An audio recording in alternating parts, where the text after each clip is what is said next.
bom dia. Aqui é a Priscila, do Filha do Soberano. Vamos para mais um estudo da série Homens e Mulheres da Bíblia e hoje vamos estudar a vida de Isabel. Isabel é um nome hebraico que significa Deus é meu juramento ou meu Deus prometeu. Isabel foi esposa de Zacarias e mãe de João Batista. Sua história é registrada apenas por Lucas e se limita ao capítulo 1 do Evangelho escrito por ele. Isabel também era de linhagem sacerdotal, sendo descendente de Arão. Sendo assim, seu casamento com o sacerdote Zacarias, dentro da visão judaica, seria considerado a união perfeita. É possível que Isabel foi chamada assim em homenagem a Eliseba, no hebraico Elisheba, que vem da mesma raiz hebraica que Isabel, que era esposa de Arão.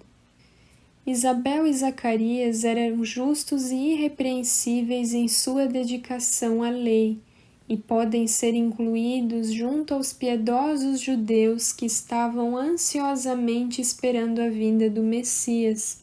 O casal não havia tido filhos, pois Isabel era estéril e já estavam com idade avançada.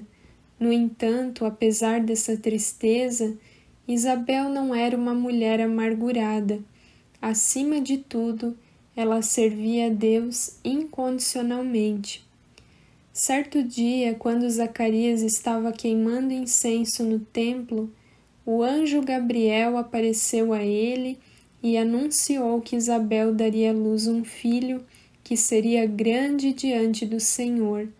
Essa palavra se cumpriu a tal ponto de Jesus declarar que dos nascidos de mulher não existia um homem maior que João Batista. Diante da condição de esterilidade de Isabel e da idade avançada de ambos, Zacarias questionou a possibilidade de tal nascimento acontecer e isso lhe custou a capacidade de falar, ficando Zacarias mudo, e ele só voltou a falar depois que a criança nasceu. Após Isabel descobrir que estava grávida, não saiu de casa por 5 meses.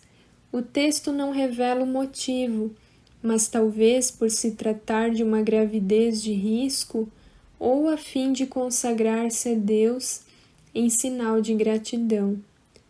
Isabel estava grávida havia 6 meses, quando Maria, sua parente, foi visitá-la.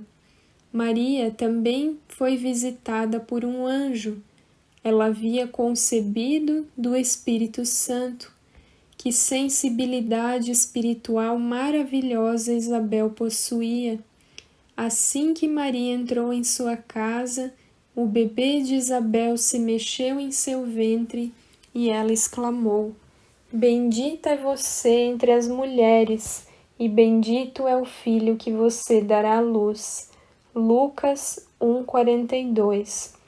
Maria e Isabel aparentemente eram de tribos diferentes, Isabel da tribo de Levi e Maria da tribo de Judá. Maria ficou com Isabel por cerca de 3 meses e em seguida voltou para sua casa em Nazaré. Queriam que a criança de Isabel se chamasse Zacarias, nome do pai, mas Isabel fez objeção a isso e insistiu que o nome seria João.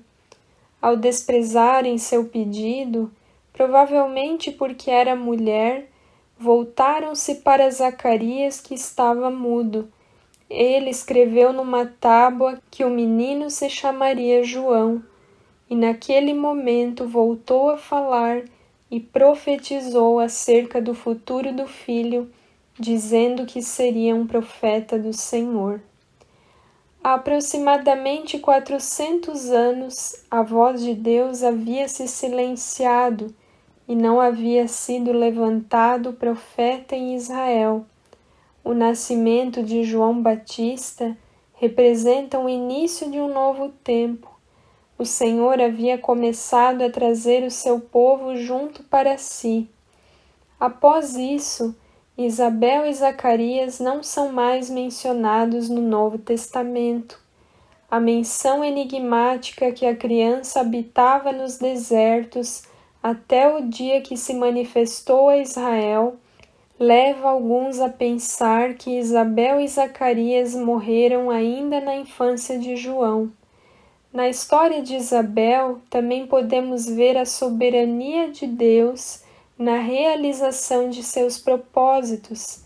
Se Deus escolheu Maria, uma jovem virgem, para dar à luz ao Messias, ele também escolheu Isabel, uma idosa estéril, para dar à luz ao último dos grandes profetas de Israel, àquele que seria o responsável por preparar o caminho para o Salvador. Amém?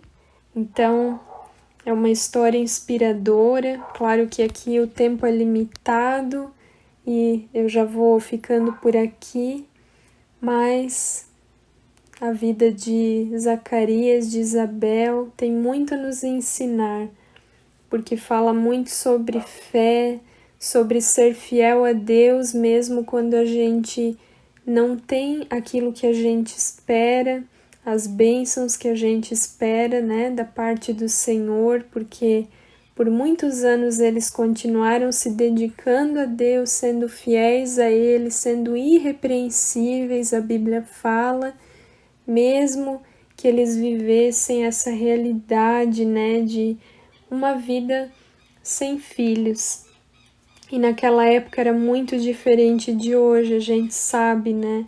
Era quase que uma maldição uma mulher não gerar filhos. Então, no de repente de Deus, ele faz acontecer. Ele é um Deus de pessoas, de situações improváveis. Ele é soberano e ele pensa e age muito além daquilo que nós podemos pensar ou imaginar. Então, esse foi o estudo de hoje. Que você tenha um dia muito abençoado e amanhã tem mais. Fique na paz, eu te espero lá.